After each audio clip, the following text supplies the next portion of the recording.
52e édition de la fête nationale au Cameroun. L'unité sous plusieurs aspects. Mesdames, Messieurs, voilà la vitrine de cette édition. Installez-vous confortablement pour l'info du jour. Grand format.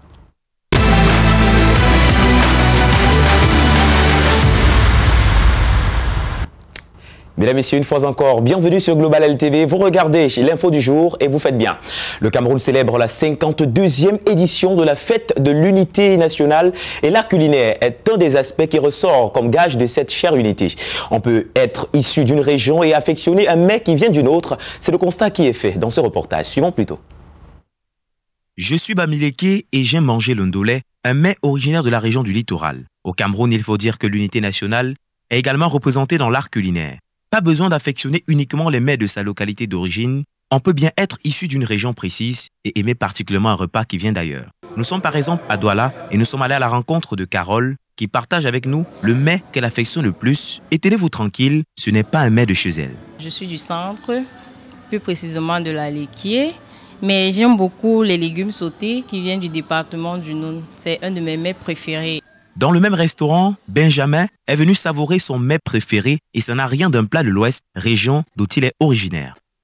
Je suis venu ici pour manger du héros parce que j'aime bien le héros. Bien que je suis de l'Ouest, j'aime bien manger le héros. Le constat est donc fait et il en est de même pour plusieurs autres citoyens dans le pays. Alexis, gérant d'un restaurant, nous révèle justement cette unité nationale observée dans les choix culinaires que font les clients au quotidien. Nous recevons diverses personnes qui viennent de divers horizons et qui consomment divers repas. Et le constat qu'on fait généralement, c'est que vous trouvez des Bassa qui affectionnent particulièrement le taro, ce jaune, mais typiquement de l'Ouest. Vous avez également des anglophones qui vont venir vous demander de manger peut-être le couscous sauce gombo, qui n'est pas un plat originaire de chez eux. Vous avez également des Douala qui vont vous demander de manger le sanga, qui vont apprécier le sanga. Une autre illustration de cette unité nationale est cet originaire du Septentrion, pourtant fan de sanga. Il s'appelle Adamou. Originaire du Nord, je mange le sanga. Je peux manger le sanga du 1er au 31 mai. Ouais. C'est un repas que j'adore, j'admire. Un repas du centre. Il est donc évident qu'au Cameroun, dans cette profusion de mets, l'appartenance ethnique s'additionnant à la fierté partagée d'être tous Camerounais donne des ouvertures à chacun d'aimer particulièrement n'importe quel repas, qu'il soit de chez lui ou pas. Et ceci n'est nul autre qu'un gage du vivre ensemble et de l'unité nationale. Eh bien, je suis Bamileke, mais comme très souvent, je me délecte de ce plat de héros, comme tout autre Camerounais, que ce soit le coq, le bongo chobi, le couscous sauce gombo, le sanga ou même le ndolé, eh bien, chacun peut trouver son compte. Eh bien, entre autres aspects de l'unité nationale au Cameroun, le vestimentaire. Aujourd'hui, les tissus traditionnels camerounais tels que le ndop, s'il ne faut citer que celui-là n'est plus seulement une affaire des ressortissants de l'Ouest. Il faut dire que les hommes et femmes des différentes tribus du Cameroun se sont interchangés les tenues à telle enseigne qu'aujourd'hui, il est difficile de coller à un être ou à un individu l'étiquette d'une tribu sur la seule base de son vestimentaire. Paulinès Otou. À chaque ère culturelle, sied un tissu qui lui est propre. Chez les Bétis, c'est le baume, le sanja chez les Douala, le tourou chez les Baminda et le ndop chez les Bamileke. Mais depuis peu, il est difficile de faire le distinguo en se basant uniquement sur le vestimentaire. Aujourd'hui, tous les Camerounais portent tous les tissus sans distinction d'appartenance à une région précise. Je ne vois pas une tenue qui est très différente de l'autre. C'est vrai, au départ, le ndop, il est soit Bamileke, soit Baminda.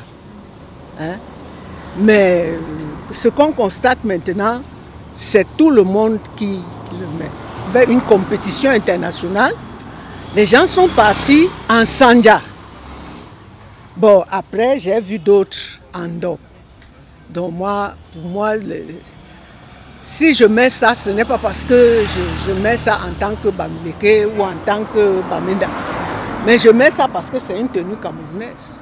De cette pléthore de tissus, le ndop, représentatif de la région de l'Ouest Cameroun, et le tourou des régions du Nord-Ouest et Sud-Ouest Cameroun sont les plus en vogue du moment. Ces artistes sont originaires du littoral et du centre, mais ils sont fiers de porter des tenues culturelles d'autres régions, faisant ainsi foi de l'unité du peuple camerounais. Même si, quelquefois, pour apporter une touche de modernité, on les associe à d'autres variétés de tissus. Clinad, propriétaire d'un magasin de prêt-à-porter et de haute couture spécialisé dans le tissu africain, reçoit tous les jours des clients venus d'horizons divers à la recherche de ces joyaux culturels. J'utilise tous les tissus traditionnels que nous avons. Oui, je n'ai pas, que ce soit le tissu des Bamenda, que ce soit le Ndop, que ce soit du centre. Sincèrement, moi, je suis dans tout. Il n'y a pas que les habitants de l'Ouest qui achètent le Ndop. Tout le monde achète le Ndop.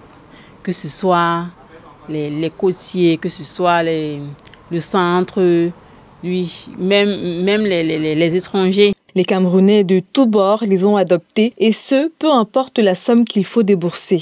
Tout le monde craint là-dessus, que ce soit les Occidentaux, les Douala, les Sawa, les Boulous. Les Bamileke ils mettent ça peu. Hein. Bon, en ensemble comme ça, il y a 100 000. Là, c'est plus beau de mettre le chapeau, le boubou et le collet. Oui. Plus que de simples vêtements, ce sont des marques de ce que l'on peut qualifier d'un véritable brassage culturel. L'un est d'expression Bassa et l'autre d'expression Betty. Venus de deux horizons, ils ne font désormais qu'un par les liens du mariage. Il est ici question du couple Bassangen qui a dépassé les clivages. Ils ont bravé le processus d'adaptation dans leurs différences, faisant de même un exemple type de l'unité camerounaise. En amour, bien sûr. Colin Bekatal a rencontré ce couple. Eh bien, voici ce qu'il en ressort. L'amour, c'est quelque chose d'inébranlable lorsqu'il trouve une place entre les gens de bien. Il est au centre de l'industrie du spectacle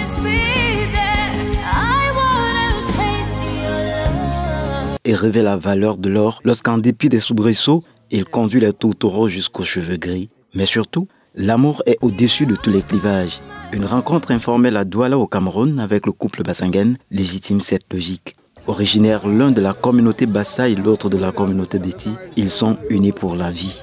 Très vite dans leur cas après leur rencontre, les préjugés ethniques ont été foulés aux pieds. À la mariage chez les Bassa, là, dans notre tribu, c'était du tout pas facile. On t'a habitué que non, il faut qu'on se marie entre nous. Mais Christ est venu nous montrer que on peut se mélanger aussi avec les autres. Alors j'ai dit, je vais me marier un peu avec un Bassa. C'est pas facile au début, mais avec le temps, j'ai appris à connaître les difficultés, comment vivre.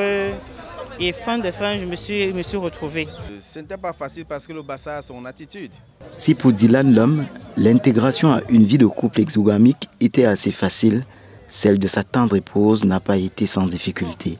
Comme peut-être sur la langue, moi je ne parle pas, je ne parlais pas encore au début. Maintenant quand tu ne parles pas, quand tu arrives, on te menace, on t'intimide. Mais à un moment donné, j'ai supporté, à un moment donné je me suis défoulée aussi pour dire que mais pourquoi? Ça parce que j'ai épousé un Bassa que je vais être comprimée. Et alors là, j'ai appris maintenant à le connaître. Pourtant, ces difficultés étaient si peu au regard de tout ce que lui apporte la découverte d'une autre communauté. Oui, bien sûr, tout à fait. Bon, surtout que c'est mon mari qui m'a appris la cuisine. Bon, en fait, le mets, je ne savais pas préparer. Il m'a appris à préparer le mets. Bon, là, c'est un cadeau que j'ai reçu de mon mari. L'opportunité s'offre ainsi aux amoureux d'apprendre une autre langue. Quand je suis avec ma belle famille, je m'efforce à m'adapter, à suivre les mots et tout le reste. Et quand au fur et à mesure le temps passe, je me rends compte que déjà quelqu'un ne peut plus parler devant moi sans que je ne puisse suivre ce qui se passe réellement. Et des mots pour le faire sont bien choisis. Pas l'ombre du moindre doute, l'unité nationale au Cameroun est prouvée en amour. Moi-même, j'ai épousé une femme qui est d'un Gambé, d'un Dom, qui est Bassa. Et figurez-vous, je suis Bamileke de Banka. En définitive, c'est donc vrai ce que disait l'artiste. L'union n'a pas de prix, le mariage n'a pas de tribu. Que tu sois Bamileke, Bassa ou Douala, Betty ou Fumbe, l'amour n'a pas de tribu, aïe.